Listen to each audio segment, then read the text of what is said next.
October 130 AD. The Nile River, near Hermopolis.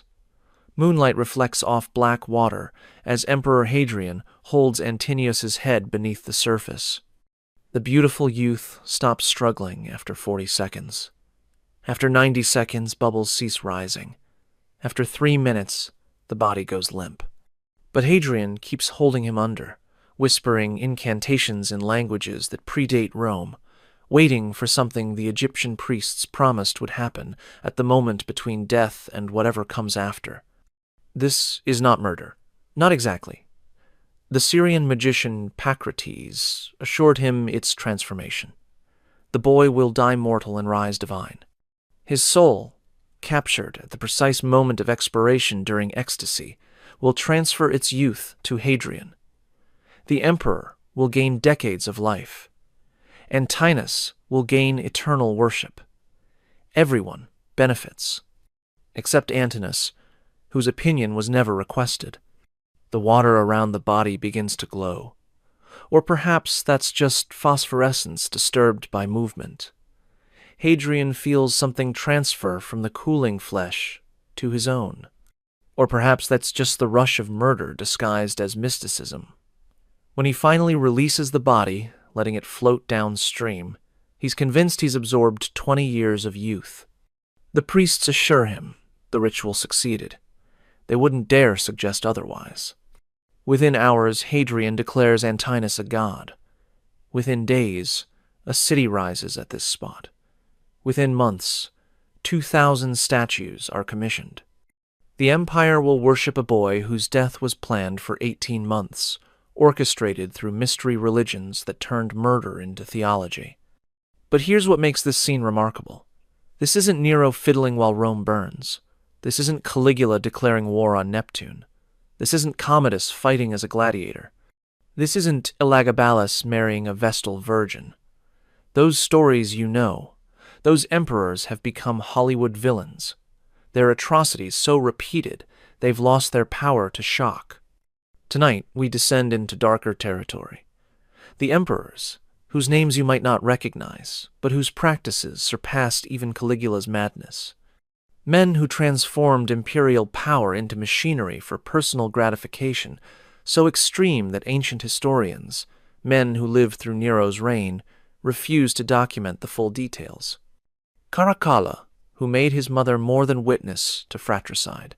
Valentinian, whose rage literally exploded his brain. Constans, whose collection of barbarian boys required architectural modifications. Hadrian, who drowned his lover for immortality. Valentinian III, who turned senatorial wives into currency of domination. Maximinus Thrax, the 8-foot giant whose appetites destroyed women through simple physics. Valens, who mixed sorcery with sovereignty until reality itself rebelled at Adrianople. These men didn't just abuse power, they revealed what happens when absolute authority meets appetites that recognize no boundaries, when the only law is the emperor's desire, when even lovers become ingredients in rituals that would horrify the gods themselves. Hadrian pulls Antonius from the water one last time, not to save him but to whisper something in his unhearing ear, something about what parts of the boy will be preserved in statues across the empire. Something about how death is just the beginning of service. Something about appetites that transcend mortality itself. The priests who witnessed this ritual, who helped prepare the astronomical calculations, who provided the necessary incantations, they took vows of silence that they maintained unto death, or so everyone thought. Until archaeologists excavating near Antinopolis found papyri hidden in pottery, written in Coptic by Egyptian priests who needed someone someday to know what really happened when a god was made from a murdered boy. This is their testimony. Before diving into these forgotten stories of power and corruption, if you enjoy learning about the hidden truths of history, consider hitting that like button and subscribing for more content like this. And please comment below to let me know where you are listening from. I find it incredible that we are exploring these ancient stories together, from different parts of the world, connected across time and space by our shared curiosity about the past. Marcus Aurelius Antoninus, called Caracalla after the Gallic cloak he wore, inherited the throne alongside his brother Geta in 211. Their father, Septimius Severus, had forced them to rule together, hoping shared power would prevent civil war. Instead, he engineered fratricide with maternal witness. The palace was physically divided between the brothers. Separate entrances, separate staffs, separate dining halls. They communicated through their mother Julia Domna, who spent her days shuttling between hostile camps within her own home. The only neutral ground was her quarters, which made them the natural site for what Caracalla planned. The murder itself was swift, but its aftermath reveals the true horror. Geta's blood hadn't cooled before Caracalla began the systematic erasure of his brother's existence. 20,000 people died in the purges that followed. Not just Geta's supporters, but anyone who had ever spoken to him kindly, looked at him favorably, or failed to celebrate his death with sufficient enthusiasm. The damnatio memoriae went beyond typical Roman practice. Geta's name was chiseled from monuments, his face scratched from family portraits, his statues melted down. But Caracalla went further. He forced artists to repaint frescoes in private homes, removing Geta from dinner scenes. He had Geta's childhood toys destroyed. He killed the servants who had raised them both because they remembered when two brothers existed. More disturbing was what he demanded of Julia Domna. She was forbidden to mourn, not just publicly but privately. Caracalla had spies among her servants who reported any sign of grief. She had to smile at state functions.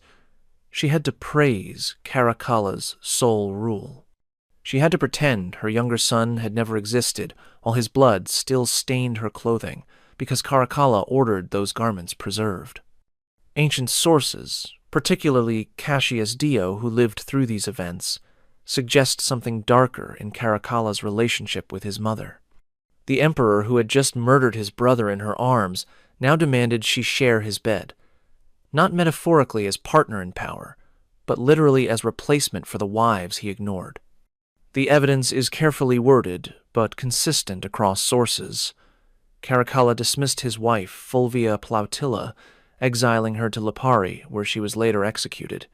He took no other official wife. Instead, Julia Domna appeared at ceremonies in positions reserved for empresses, not mothers.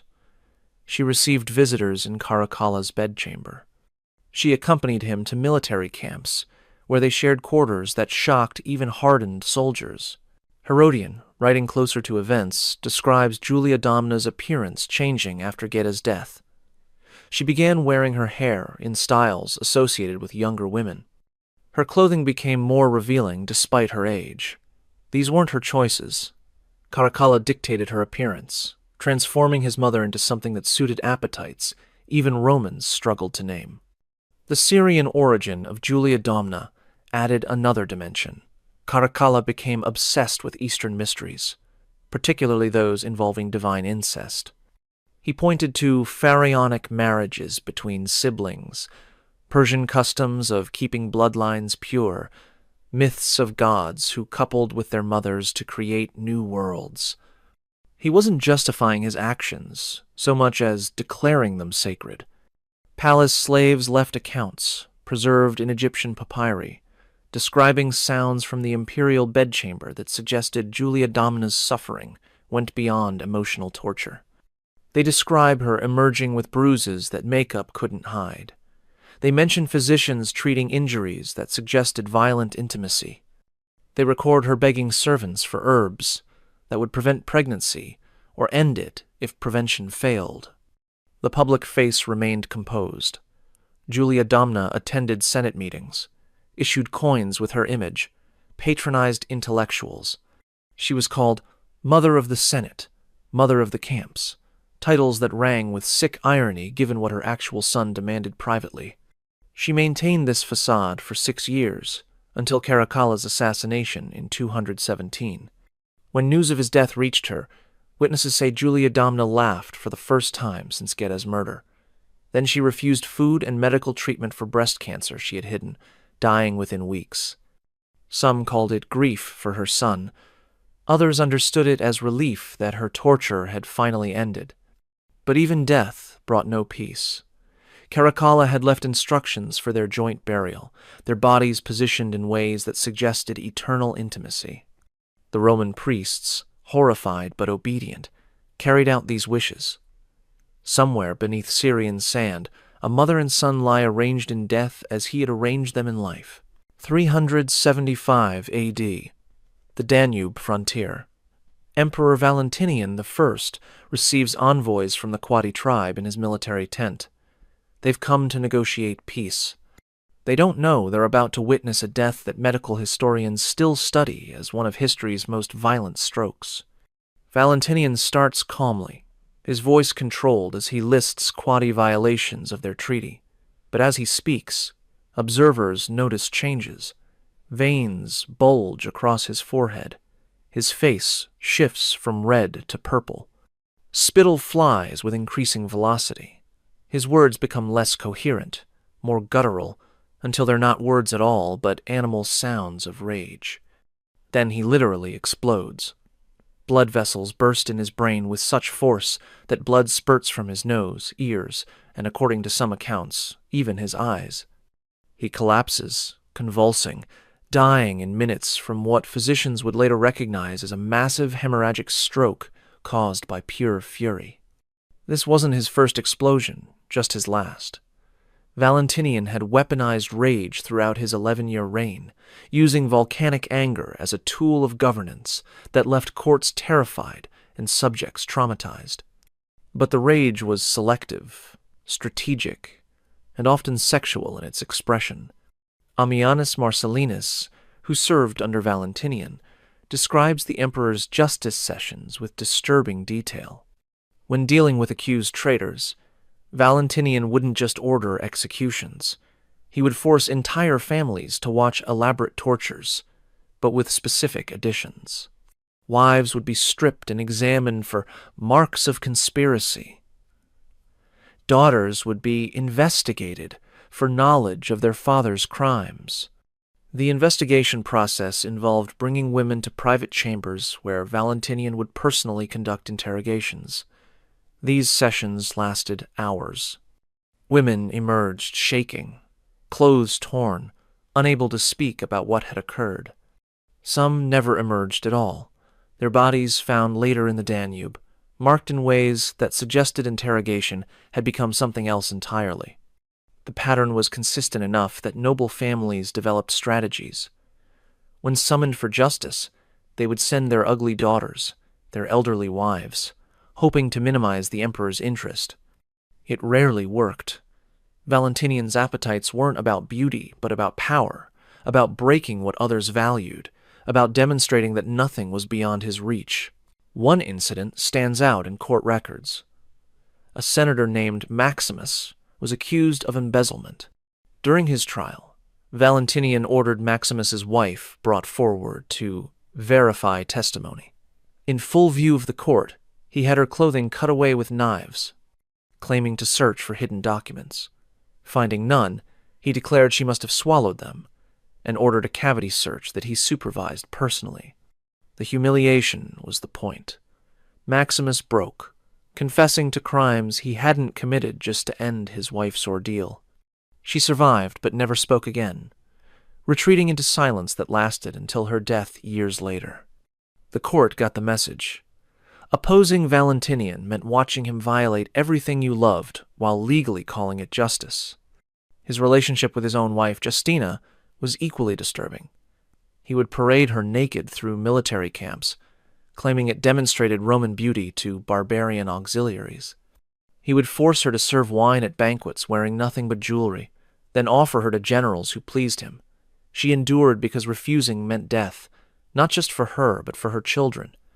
The administrative structure enabled these practices. Valentinian appointed officials based on their willingness to procure whatever the emperor desired. A prefect named Maximinus gained promotion by supplying increasingly specific requests: twins from Gaul, virgins from Syria, boys who looked like young Alexander. The procurement network reached across the empire, a vast machinery of human trafficking operated by the state itself. Military campaigns became hunting expeditions for human prizes. After defeating Germanic tribes, Valentinian would personally select captives, not for slavery, but for his private collection. He particularly favored the daughters of chieftains, keeping them in special quarters where he could demonstrate Roman superiority through systematic violation. The court developed euphemisms for these activities. Private consultation meant rape. Enhanced interrogation meant intimate torture. Imperial inspection meant the emperor would be visiting wives and daughters while husbands and fathers waited outside. Everyone understood the code. No one dared speak plainly. His death brought relief that chroniclers struggled to hide. The Quadi envoys, who witnessed his explosive end, reported that Roman courtiers seemed more shocked by the sudden peace than grieved by the loss. His son Gratian quietly released the women held in his father's private quarters, though most were too broken to return to normal life. The medical details of Valentinian's death fascinate historians because they suggest a connection between his violent appetites and his violent end. The same rage that drove him to brutality finally turned inward, destroying the brain that had conceived such creative cruelty. His blood pressure at death was probably above 250, sufficient to literally blow apart cerebral arteries. January 350 AD, Constans I flees through Gallic snow, pursued by the usurper Magnentius's soldiers. He's abandoned by troops who have finally had enough of an emperor whose appetites disrupted military discipline, diplomatic relations, and basic Roman concepts of masculinity. He dies alone in a fortified villa, betrayed by men who once swore loyalty, but could no longer stomach what they had to enable. Constans had ruled the western third of the Roman Empire since 337, inheriting it from Constantine the Great, his father. But while Constantine had channeled his energies into religious transformation and military conquest, Constans focused on collecting beautiful barbarian boys like other emperors collected art. The process began during routine military inspections. Constans would tour frontier garrisons, ostensibly checking defenses. In reality, he was shopping.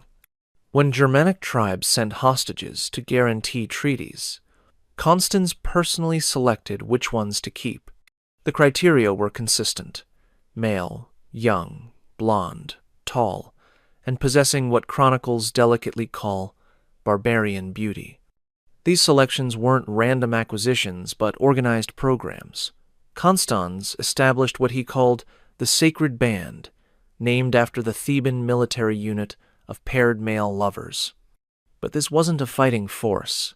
These were ornamental soldiers, trained in ceremonial combat that emphasized physical display over actual warfare. The daily routine in Constans's court horrified traditional Romans. The emperor would rise at noon, having spent mornings in private quarters with rotating selections from his collection. Afternoon involved watching his barbarians wrestle naked, their bodies oiled, the matches choreographed for aesthetic appeal rather than competition. Evenings brought elaborate banquets where these young men served as living decoration, positioned around the dining hall, in poses that emphasized their physical attributes. Military commanders complained that Constans disrupted entire campaigns to acquire specific individuals. During negotiations with the Franks, he spotted the chieftain's son, a youth named Clodomir, described as having hair like spun gold. Constans immediately restructured the entire treaty to include Clodomir as a hostage, offering territorial concessions that weakened Roman frontiers just to acquire one beautiful boy. The favoritism shown to these barbarians created dangerous precedents. They received Roman citizenship without service. They commanded salaries exceeding those of veteran soldiers. They wore purple-trimmed togas, a privilege of nobility. Actual Roman soldiers watched foreign boys who had never fought receive rewards that legionaries earned through decades of combat. More disturbing were the private ceremonies Constans conducted. Drawing on mystery religions, he created rituals that combined Germanic paganism with Roman state ceremony. These involved midnight gatherings in underground chambers where barbarian boys were initiated into sacred mysteries that seemed to consist primarily of activities that violated both Roman law and barbarian custom. A Frank named Silvanus, who later became a Roman general, left a coded account of his time in Constans' collection. He describes being 14 when selected, spending 3 years in conditions he compares to expensive captivity. He was taught Latin, Greek, and specific physical techniques that had nothing to do with language. He learned to anticipate the emperor's moods, to position himself for optimal viewing, to perform enthusiasm for activities that Germanic culture considered abomination. The administrative apparatus supporting Constans' collecting was vast. Scouts operated along all frontiers, identifying potential acquisitions. Traders were paid to report beautiful youth in barbarian territories. Diplomatic missions included assessments of local boys alongside military intelligence. The empire's foreign policy increasingly bent toward acquiring human ornaments for the emperor's collection. Some barbarian tribes learned to exploit this weakness. The Alemanni would parade their most beautiful young men during negotiations, using them as bargaining chips. The Vandals sent gifts of selected youth to gain favorable terms. The Sarmatians offered twin brothers who were rumored to be the most beautiful males on the steppes, receiving in exchange military support that allowed them to dominate rival tribes. The Roman Senate grew increasingly uncomfortable with an emperor who seemed more interested in barbarian flesh than Roman governance. Sessions where Constans attended were disrupted by his bringing favorites who would lounge at his feet, fed grapes while senators discussed policy. Important legislation was ignored while Constans whispered with blonde boys who spoke broken Latin. The breaking point came when Constans attempted to legally marry one of his favorites, a Vandal prince named Wulfila. Roman law had no framework for same-sex marriage, especially between an emperor and a barbarian. Constans tried to create one, proposing legislation that would have fundamentally altered Roman concepts of marriage, citizenship, and inheritance. The military finally revolted. Magnentius, a commander of partially barbarian origin himself, understood how to channel the army's disgust into rebellion. He promised to restore Roman dignity, to remove the perfumed boys from court, to make the empire masculine again. The soldiers who had watched Constans fondle Germans while ignoring frontier defense flocked to Magnentius's standard. Constans' death was particularly pathetic. Abandoned by his beautiful barbarians who fled at the first sign of danger, he died begging for mercy from soldiers who had once protected him. His last words, according to witnesses, were asking whether Wulfila had escaped safely. The Vandal prince had actually joined Magnentius, providing intelligence about Constans's movements in exchange for safe passage home. October 130 A.D. The Nile River near Hermopolis. The imperial barge glides through brown water, while Emperor Hadrian conducts a ceremony that Egyptian priests don't recognize. At the ritual's center lies Antinius, the emperor's lover, young and beautiful and about to become either a sacrifice or a suicide, depending on which whispered account you believe. Hours later, Antinius is dead in the river. Hadrian emerges from his cabin transformed, speaking of visions and divine revelations. Within days, he declares Antinius a god. Within months, an entire city rises from sand. Within years, Antinous cults spread across the empire like infection, each shrine a monument to love or murder or something darker that combines both. Hadrian was 54 when he met Antinous in Bithynia. The boy was perhaps 14, selected from local nobility for his beauty that ancient sources struggle to describe without descending into worship themselves. Statues that survive show a youth whose features combined masculine strength with feminine delicacy, whose body represented Greek ideals of ephebic perfection. The relationship scandalized even Romans accustomed to pederasty. This wasn't the traditional Erastes Eromenos arrangement with its educational pretenses and time limits. Hadrian abandoned governmental duties to travel with Antinous. He commissioned hundreds of sculptures, depicting the boy in various states of undress. He wrote poetry that court scribes refused to copy, considering it too explicit for preservation.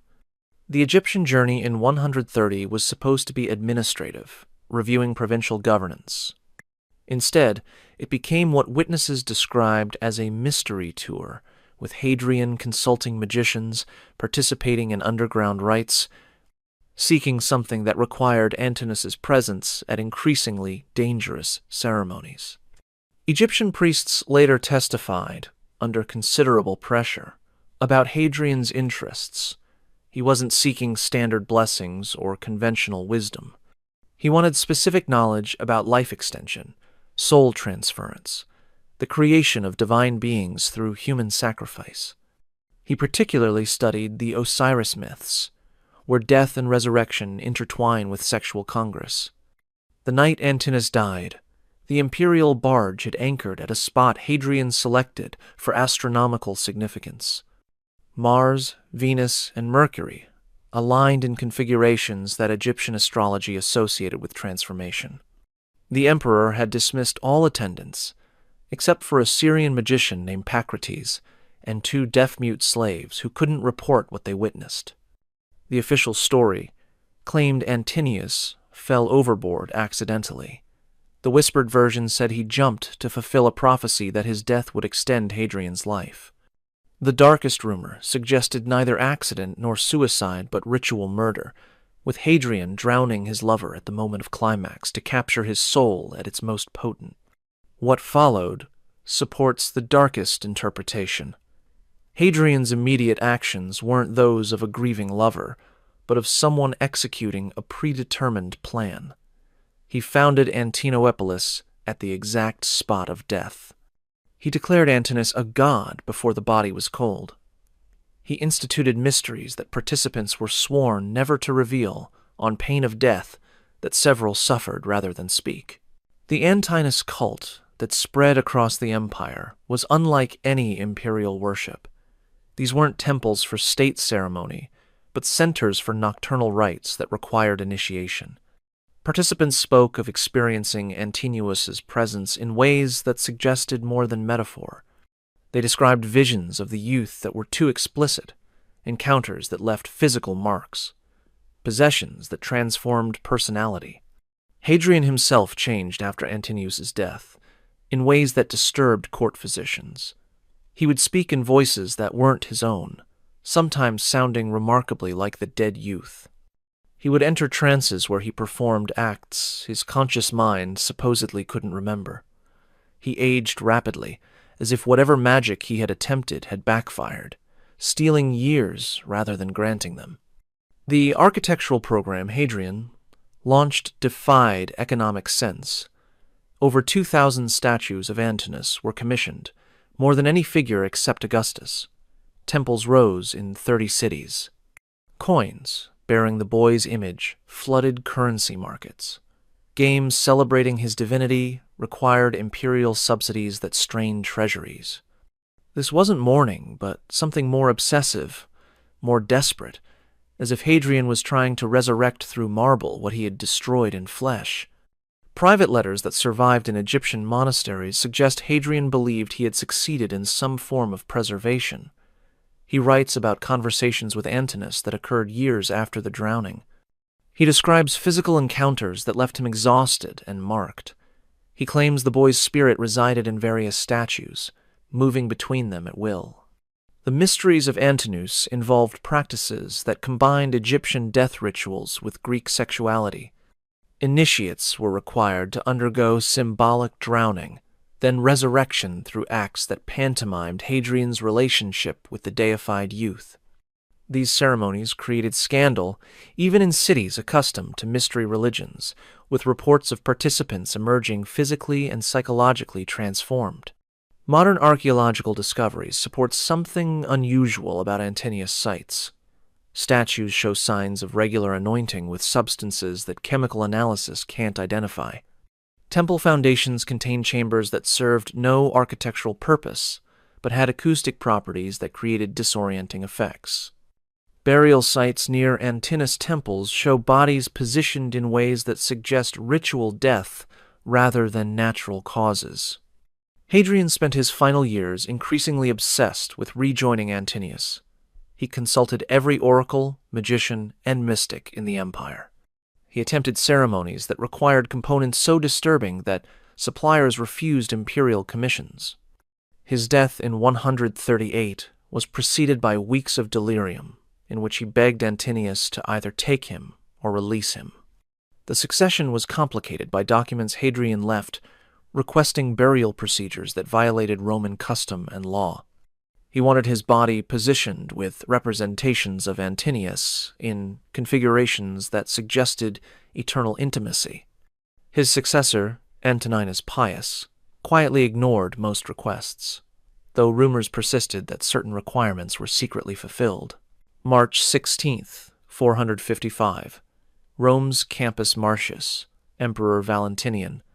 The third practices archery, while two men approach from behind. He doesn't recognize them as husbands and fathers of women he's violated. The first sword thrust enters below his ribs. The second opens his throat.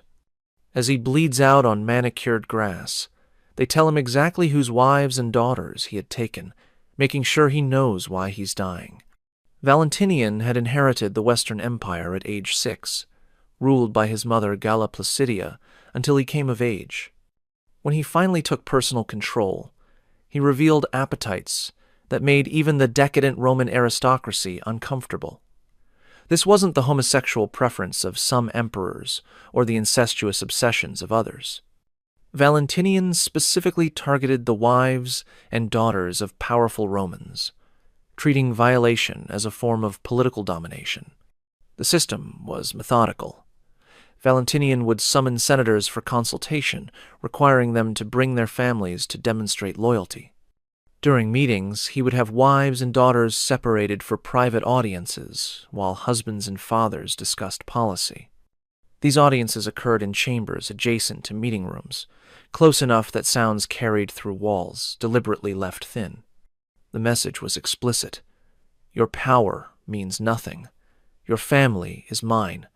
Your women are imperial property. Senators would sit through policy discussions while hearing their wives' distress through walls, forced to maintain composure or face treason charges. The humiliation was multiplied by having to thank the emperor afterward, praising his wisdom while their violated women stood beside them. Petronius Maximus, a senator whose wife Valentinian had repeatedly summoned, began documenting the pattern. His journal, hidden for centuries, records dates, names, and aftermath. Some women killed themselves rather than face repeated summons. Others were divorced by husbands who couldn't bear the shame. Many retreated into convents, seeking sanctuary in religious life. The emperor's method involved legal manipulation that made resistance impossible. He would declare certain women imperial consultants on feminine matters, requiring their presence at court. He established a council of matrons that supposedly advised on domestic policy but actually provided him rotating access to Rome's noblewomen. Refusing these appointments meant treason. One incident escalated beyond even Valentinian's usual violations. Licinius Maxima, daughter of a powerful general, was engaged to marry a young senator. Valentinian summoned her for consultation about wedding preparations, claiming imperial interest in aristocratic marriages. She never returned home intact. Her fiancé found her the next morning in the palace gardens, clothing torn, body marked, mind broken.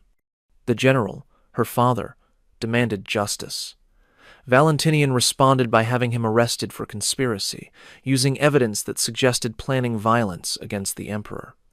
The evidence was real. The general had been planning exactly that. But Valentinian's spy network had provided warning, allowing him to eliminate a threat while keeping the daughter for continued use. The administrative structure enabled systematic assault. Palace appointments were scheduled to ensure fresh victims arrived regularly. Medical staff were required to treat injuries quietly. Servants who witnessed activities were transferred to frontier posts where life expectancy was minimal. The entire imperial household became machinery for predation. Foreign relations suffered as Valentinian's reputation spread. Barbarian chieftains refused to send daughters as diplomatic hostages.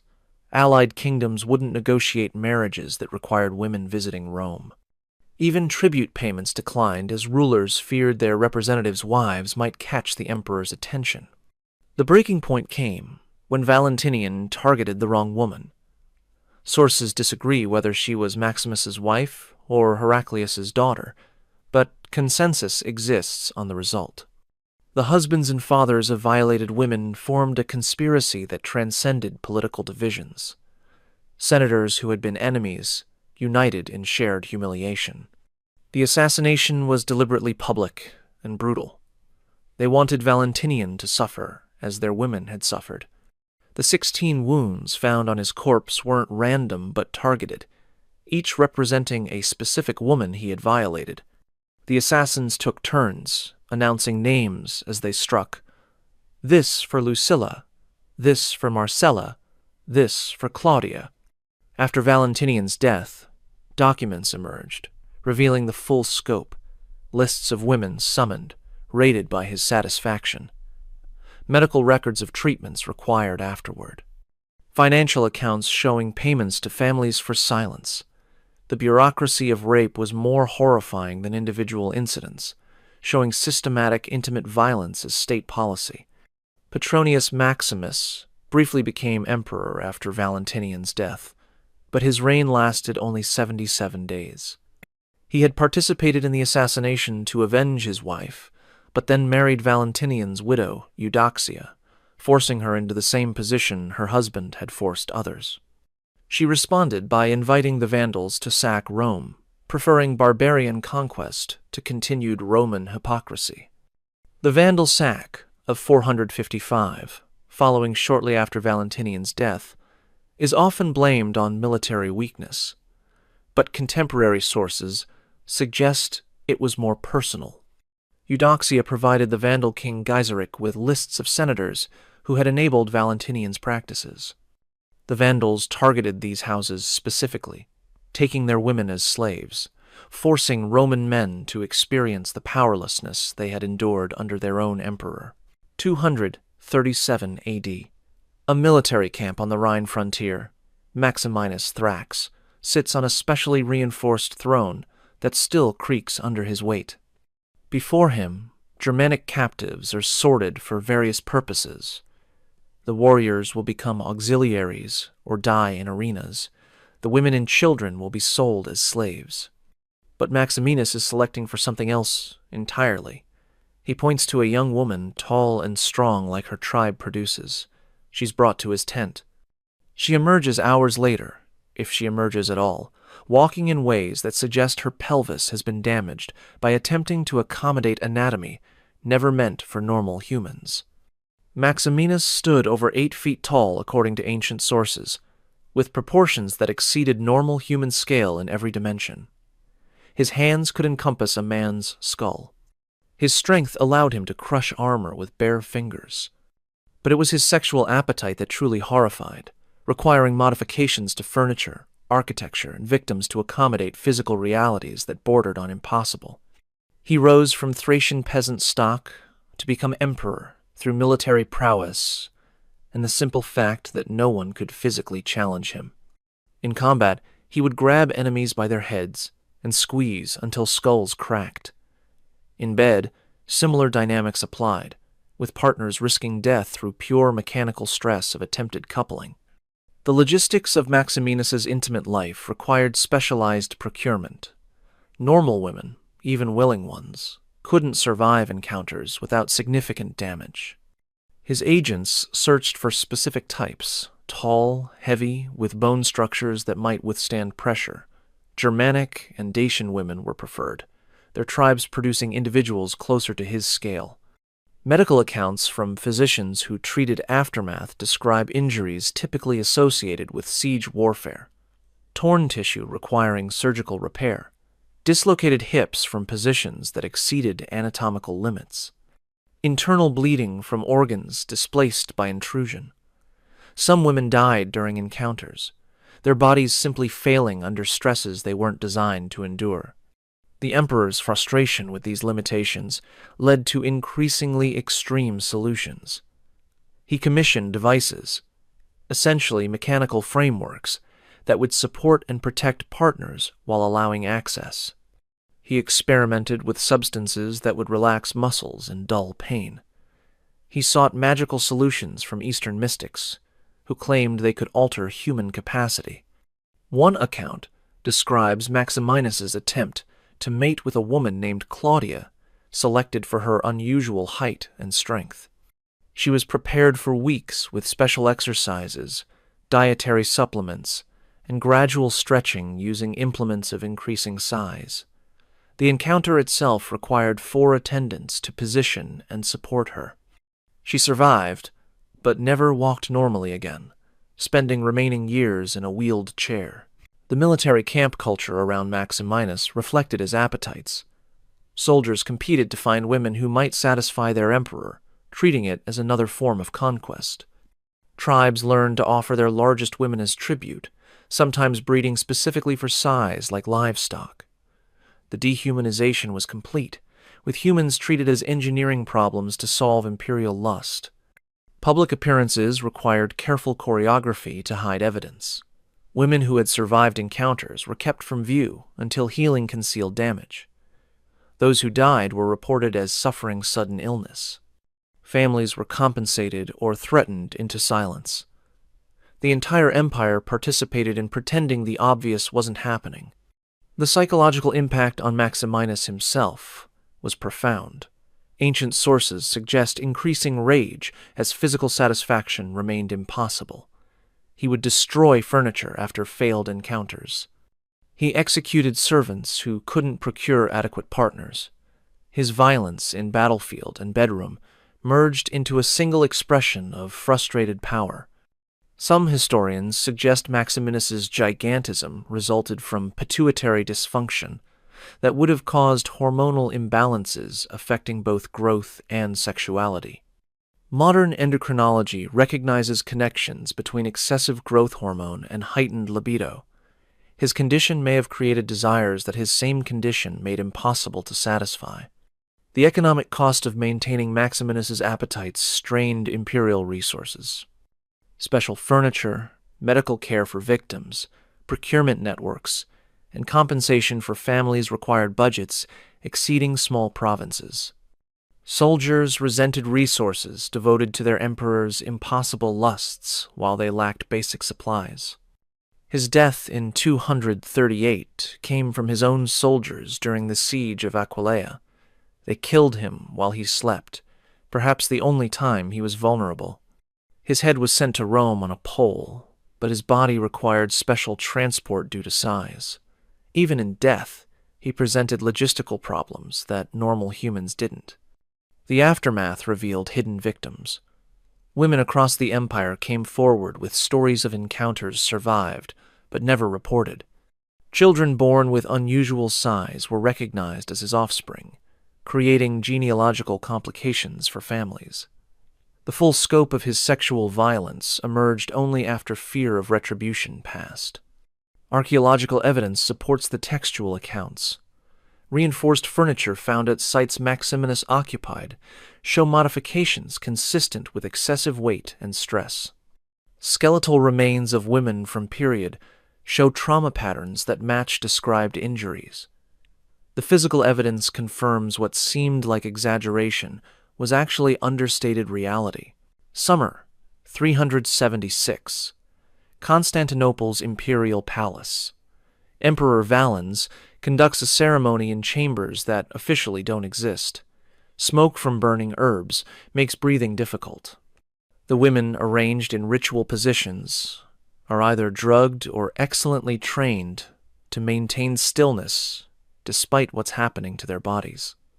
At the center, Syrian mages promise they're opening doorways to powers that will secure Valens's reign forever.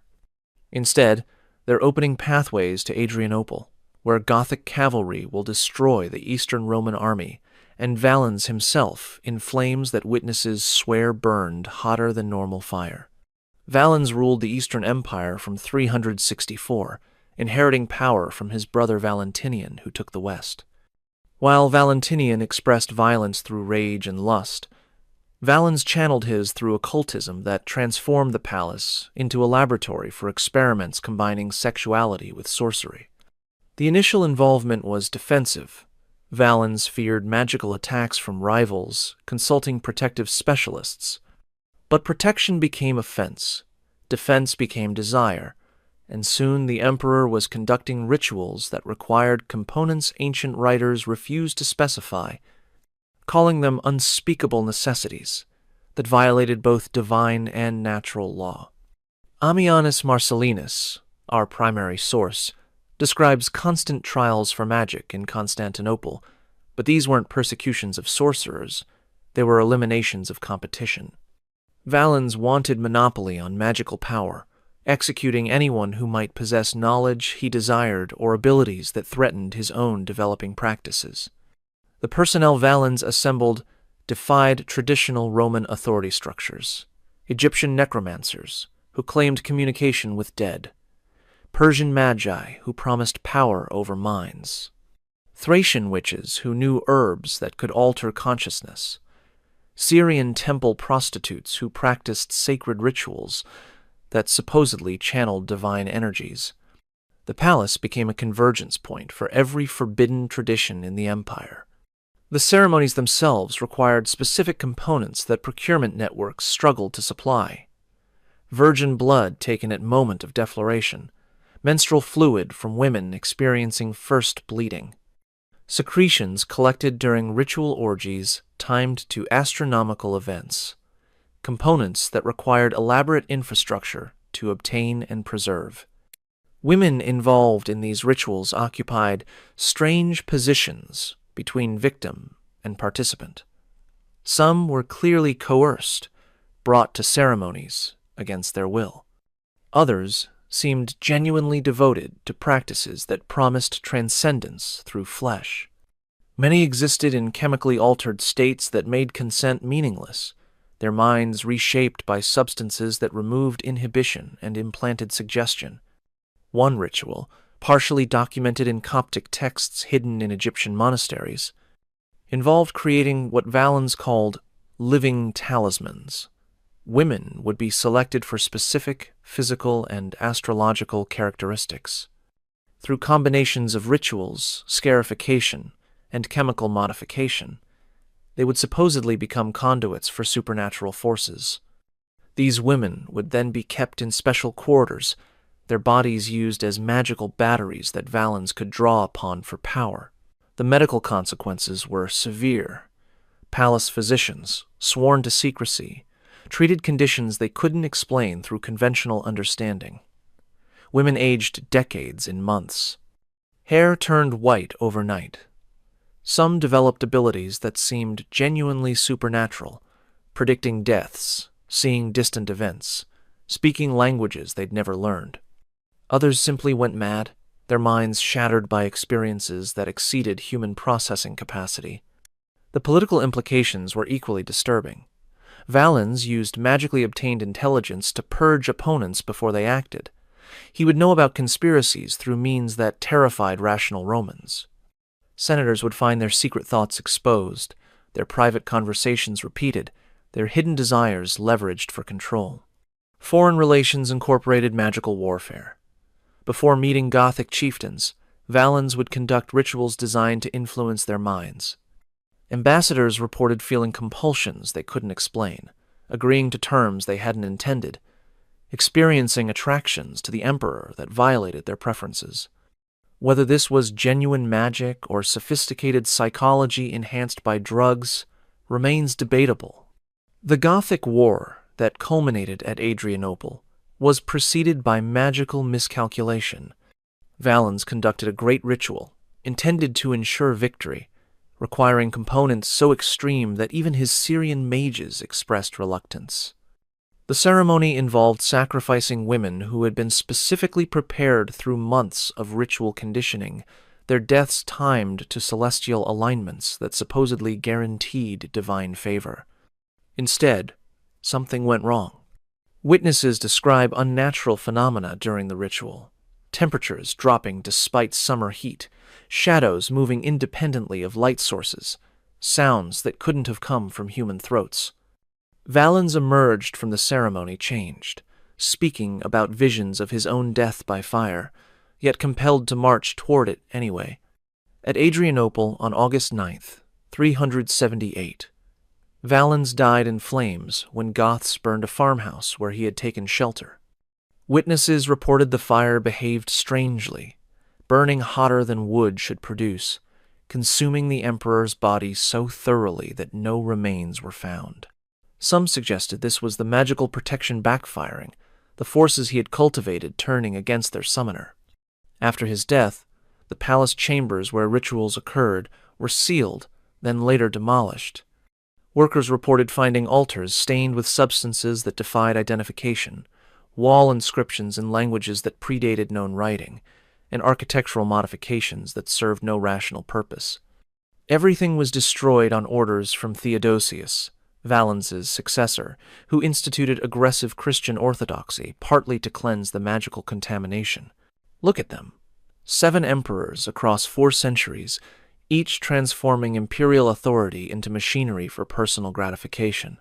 Caracalla in his mother's blood-soaked arms, Valentinian exploding from rage, Constans collecting barbarian beauty, Hadrian drowning his lover for immortality, Valentinian III systematically violating senatorial wives, Maximinus destroying women with his giant's body, Valens mixing sorcery with sexuality until Adrianople burned him alive.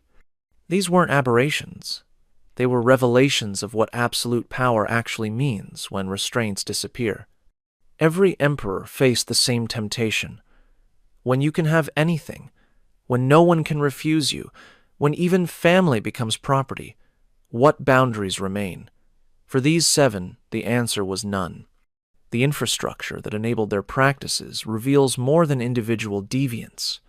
The Roman Empire maintained procurement networks that could supply any desire, administrative structures that concealed any crime, medical professionals who treated any consequence, legal systems that justified any violation. This wasn't personal evil but institutional capacity for infinite abuse. Each emperor pushed boundaries further than predecessors. Caracalla made incest imperial, Valentinian made rape judicial, Constans made pederasty policy, Hadrian made murder divine.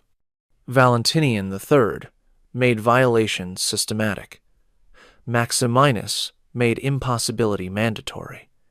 Valens made sorcery sovereign. Each expansion of horror became precedent for the next escalation. The victims numbered in thousands, possibly tens of thousands. Not just those directly violated, but families destroyed, bloodlines ended, minds shattered by witnessing or surviving imperial attention. Every emperor left a wake of damage that rippled through generations, children who inherited trauma, communities that learned silence, cultures that internalized subjugation. The complicity ran deeper than enablers and procurers. The entire Roman elite participated through silence, through provision, through pretending not to see what was obvious. Senators who offered their wives to protect their positions, generals who supplied captives for imperial pleasure, priests who blessed atrocities as divine will, physicians who treated injuries they knew were crimes. The empire was built on collective agreement to ignore imperial monstrosity. The documentation itself tells a story. Ancient historians wrote in codes, euphemisms, implications. They couldn't record truth directly without risking execution, but they couldn't ignore it completely without losing credibility. So, they created a language of suggestion, half-truths that pointed toward fully horrific realities. Modern historians must decode deliberately obscured atrocities, reconstructing horror from hints, The religious dimension transcended simple hypocrisy. These emperors were simultaneously gods and monsters, divine authority incarnate, while violating every divine principle. They presided over religious ceremonies while fresh from violations. They issued moral legislation while practicing immorality. They were worshipped as sacred while conducting themselves as demonic. The cognitive dissonance destroyed Roman concepts of sacredness itself. The economic cost was staggering. Maintaining imperial appetites required resources that could have funded armies, built cities, fed provinces. The procurement networks, the medical care, the compensation and silence payments, the architectural modifications, the ceremonies and rituals, all demanded expenditures that contributed to imperial bankruptcy.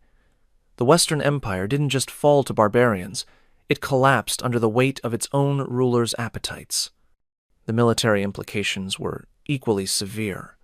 Soldiers who should have been fighting were procuring. Generals who should have been strategizing were enabling. Resources that should have supplied frontiers were diverted to imperial pleasures. The barbarians didn't defeat Rome so much as walk through doors left open by emperors, too focused on their appetites to notice invasion. The cultural impact persisted long after Rome fell. These imperial practices became legendary horrors that shaped medieval concepts of evil.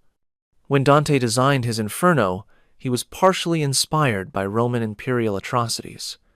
When medieval moralists warned against power's corruption, they cited these emperors. When Renaissance thinkers questioned absolute authority, these were the cautionary tales they referenced. Modern parallels are uncomfortable but undeniable. Every system that concentrates power without accountability risks producing similar monsters.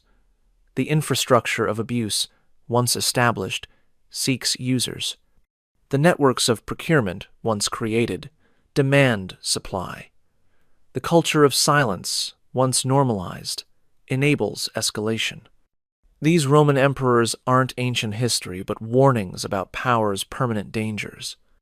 The archaeological evidence continues emerging. Excavations regularly uncover evidence of practices that confirm or exceed textual accounts, skeletal trauma that matches described violations, architectural features that served documented purposes, chemical residues that confirm reported substances. The physical record validates what seemed like exaggeration, suggesting reality was worse than rhetoric. They were born into horror. The children of these emperors, the offspring of their victims, the generations that inherited trauma embedded in their bones. Some were products of incest, others of rape, many of circumstances that Roman law couldn't classify because they exceeded legal imagination. Caracalla's relationship with Julia Domna may have produced offspring that palace records deliberately obscured. Servants whispered about infants born with deformities, hidden in palace chambers, eliminated before they could become dynastic complications. One account mentions a child who lived 3 years, kept in rooms where only deaf-mute slaves could enter, killed when its resemblance to both Caracalla and his mother became undeniable. The procurement networks that supplied imperial appetites often involved children who grew up knowing they existed only for eventual consumption. Training began young, sometimes from birth. They learned to move in ways that pleased, speak in tones that aroused, position themselves for optimal viewing. By the time they reached useful age, they weren't human anymore, but perfectly crafted instruments for imperial pleasure. These children occupied a unique legal limbo, not quite slaves, since they might be acknowledged offspring, not quite free, since their existence depended on imperial whim, not quite Roman, since their origins were deliberately obscured. They lived in palace shadows, educated enough to be entertaining, but never enough to be dangerous, existing only as long as they remained useful or amusing. Hadrian's deification of Antinous created a different kind of offspring, spiritual children of a manufactured god. Young people across the empire were recruited into Antinous cults that promised immortality through reenacting the divine youth's relationship with Hadrian. These weren't metaphorical reenactments. Priests who had been trained by Hadrian himself taught initiates exactly how the emperor had loved his favorite, transforming imperial lust into religious practice. The barbarian boys that Constans collected often left pregnant women in their wake when they were eventually discarded. These children, half Roman but legally barbarian, created genealogical chaos in frontier regions. Neither culture claimed them. They couldn't inherit through Roman law or barbarian custom. They existed as living reminders of imperial appetite, bearing features that marked them as products of violation disguised as favor. Maximinus Thrax's offspring posed unique challenges. Children who inherited his gigantism couldn't be hidden or ignored. They stood out literally and figuratively, their size announcing their parentage. Some were killed at birth when their scale became apparent. Others were sent to specific military units that specialized in managing imperial embarrassments. A few survived to adulthood, their massive frames making them valuable as soldiers but dangerous as potential claimants. The systematic violations under Valentinian III produced a generation of senatorial children who knew their official fathers weren't their biological ones. These open secrets poisoned Roman aristocracy from within. Brothers who looked nothing alike, sisters who bore imperial features, inheritances contested based on obvious but unspoken truths. The emperor had literally bred confusion into Rome's elite bloodlines. More disturbing were the children born from magical rituals under Valens. Some accounts describe infants that seemed normal initially, but developed uncanny abilities as they aged. Children who knew things they couldn't have learned, who spoke to invisible presences, who caused unexplained phenomena in their vicinity. Most were quietly eliminated when their nature became apparent, but rumors persisted of some surviving in remote monasteries where their abilities could be contained through constant prayer. The educational systems for imperial children reflected their fathers' priorities. They learned languages to communicate with diverse victims. They studied anatomy to understand physical limits. They were taught laws specifically to identify loopholes. Their curriculum prepared them not for governance, but for gratification, creating generations of rulers who saw empire as apparatus for appetite. Some children tried to break patterns. Marcus Aurelius Antoninus, son of Caracalla, though possibly also grandson if rumors about Julia Domna were true, attempted reforms during his brief reign as Elagabalus. But his solutions involved different expressions of the same excessive sexuality, suggesting trauma had merely mutated rather than healed. He was killed at 18, his body thrown into the Tiber, erased like his father had erased his uncle. Others embraced their inheritance fully. They competed to exceed their father's atrocities, viewing extreme behavior as birthright and obligation. They established dynasties of degeneracy, where each generation tried to surpass previous violations.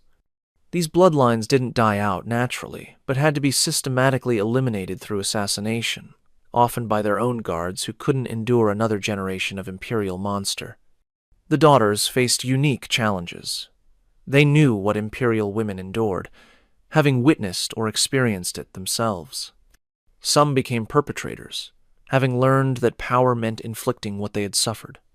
Others retreated into religious life so extreme that it suggested attempts to atone for sins they hadn't committed but had inherited through blood. The medical knowledge accumulated from treating imperial offspring was preserved in texts that survived in Byzantine libraries. Physicians documented conditions they couldn't explain through normal heredity. Children who aged rapidly as if their bodies were burning through life force. Others who seemed frozen in childhood despite advancing years. Anatomical variations that suggested their conception had involved forces beyond normal biology. The question of souls haunted Roman theology. Did children conceived through violation, incest, or sorcery possess normal souls? Could they achieve salvation? Were they human or something else wearing human shape? These questions weren't academic for the children themselves. who grew up knowing their existence raised theological problems that no doctrine adequately addressed.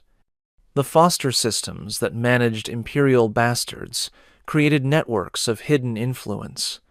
Families that raised emperors' unacknowledged children gained subtle power through implied connections. They could hint at secrets, suggest influences, leverage possibilities. The empire was riddled with these shadow dynasties, bloodlines that officially didn't exist but practically shaped policy. Some children simply vanished, sent to frontier garrisons that didn't exist on official maps, confined in monasteries that took vows of silence so absolute that they wouldn't confirm their own existence. Eliminated through methods that left no trace. The empire had perfected techniques for making people disappear so thoroughly that even their absence wasn't noticed. February 11th, 211 AD. Return to that room where Julia Domna holds Geta's cooling corpse, while Caracalla watches with satisfaction that has nothing to do with political victory. The blood pooling on marble floors would never wash clean. Servants would scrub for days, but the stain would remain, faint but visible, a shadow that grew darker in certain lights. That stain spread across the empire, seeping into foundations, contaminating everything built upon it. Every emperor who followed stood on floors marked by predecessors' atrocities. Every palace contained rooms where unspeakable acts had occurred. Every throne bore invisible imprints of monsters who had occupied it. The empire didn't just tolerate these horrors, it was constructed from them. 455 AD, Valentinian III bleeds out while his killers recite their wives' names. The blood mixes with soil that has absorbed centuries of similar violence.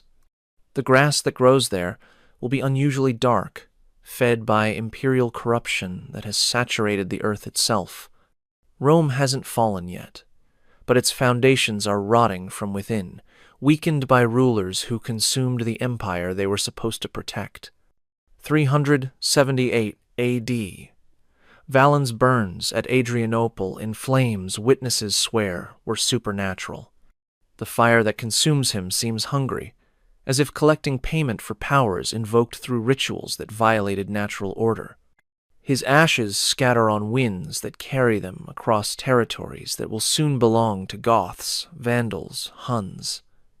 The Western Empire has less than a century remaining. The Eastern Empire will continue for another 1,000 years, but it will never again produce emperors of such spectacular monstrosity. These weren't the famous monsters, not Nero or Caligula, whose names became synonymous with excess. These were the forgotten ones, the emperors whose atrocities were too specific, too disturbing, too revealing of what imperial power actually meant. Their stories were suppressed not because they were false, but because they were true in ways that threatened the entire concept of legitimate authority. Caracalla showed that family was no barrier to imperial appetite. Valentinian demonstrated that law was merely formalized violation. Constans revealed that military power served primarily to procure pleasure. Hadrian proved that love and murder were compatible, even complementary. Valentinian III established that systematic rape could be administrative policy.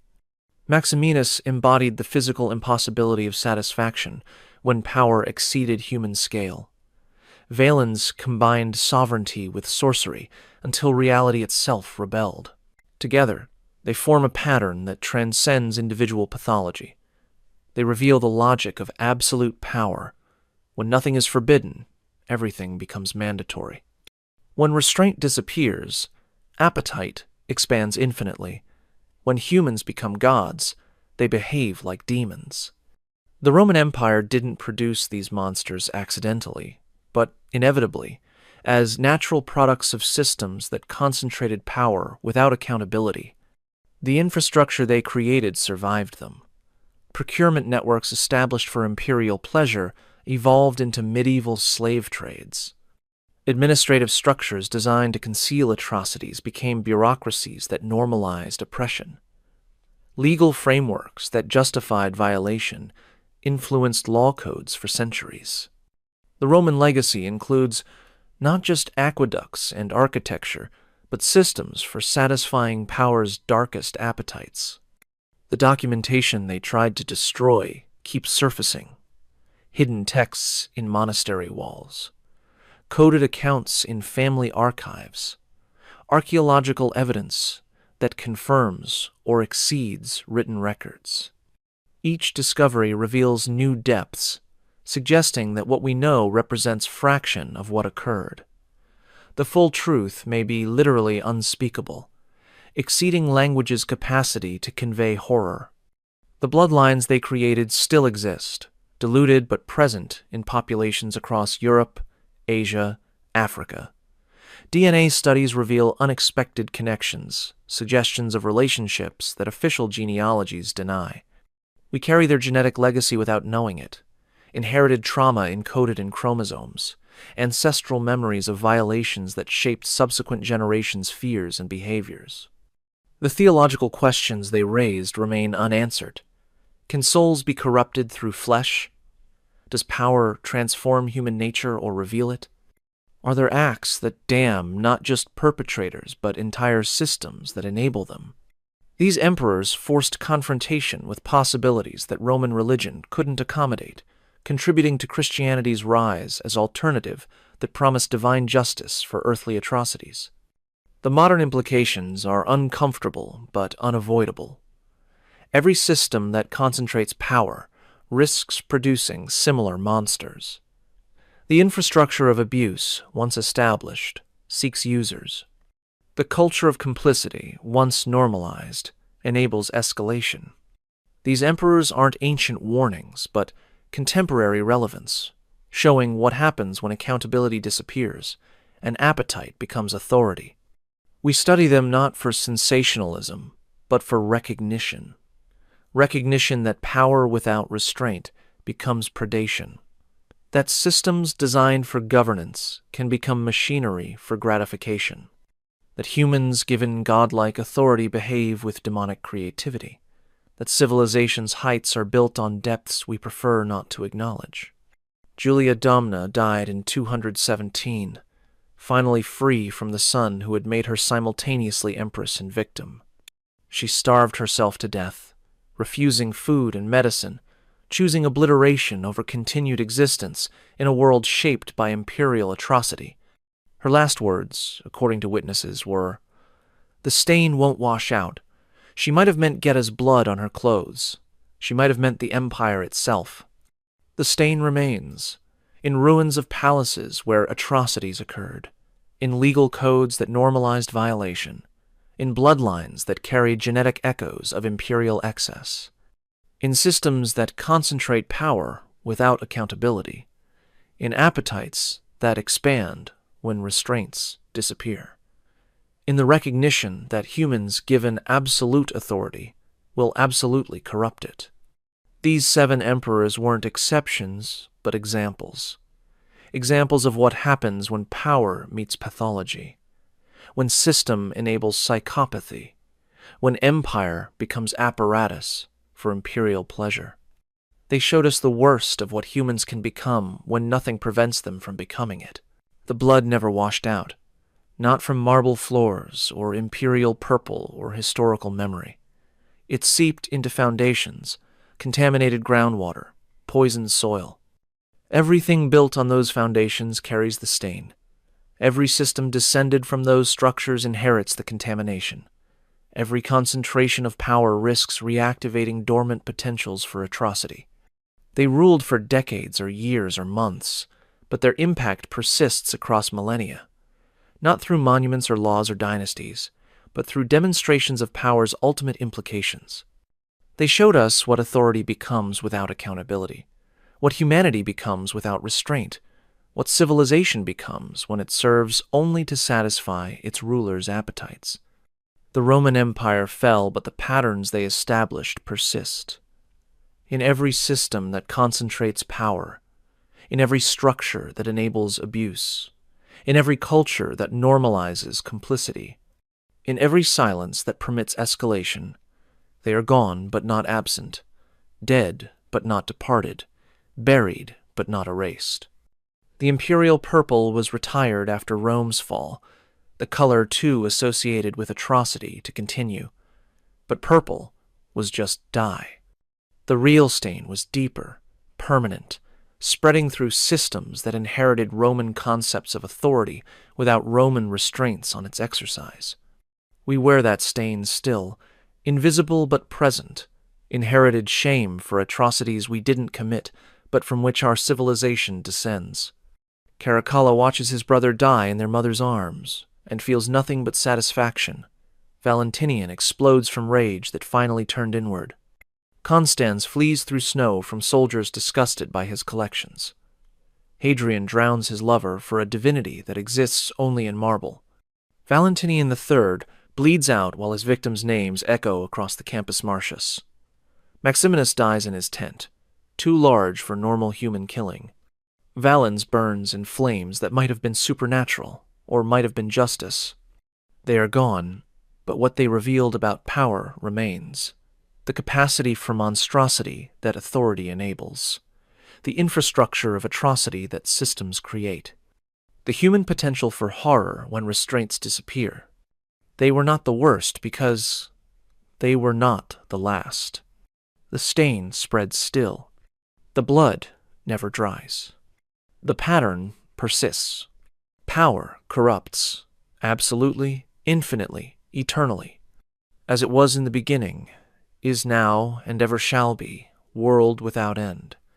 Unless we remember what they showed us, unless we recognize what they revealed, unless we understand what they warn us remains possible. Always possible. Forever possible. Wherever power concentrates without accountability, wherever appetite becomes authority, wherever humans become gods. The lesson writes itself in blood that won't wash out. Absolute power doesn't just corrupt absolutely. It reveals absolutely what corruption always existed, waiting for permission to manifest.